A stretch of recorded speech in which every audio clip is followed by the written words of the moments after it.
سیدہ ام فروہ رضی اللہ عنہا جنہوں نے رسول اللہ صلی اللہ علیہ وسلم کی بیعت کی تھی کہتی ہیں کہ رسول اللہ صلی اللہ علیہ وسلم سے افضل اعمال کے بارے میں سوال کیا گیا۔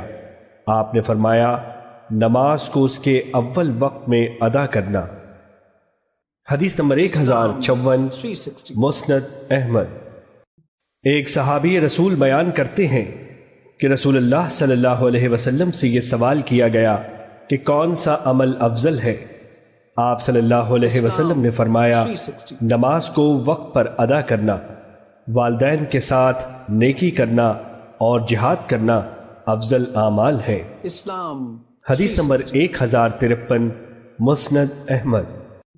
سیدنا حنظلہ کاتب رضی اللہ عنہ سے مروی ہے کہ رسول اللہ صلی اللہ علیہ وسلم نے فرمایا جس نے 5 نمازوں کے رکوع، سجود اور اوقات کی اچھی طرح حفاظت کی اور یہ جان لیا کہ یہ اللہ تعالیٰ کی طرف سے حق ہیں، وہ جنت میں داخل ہوگا۔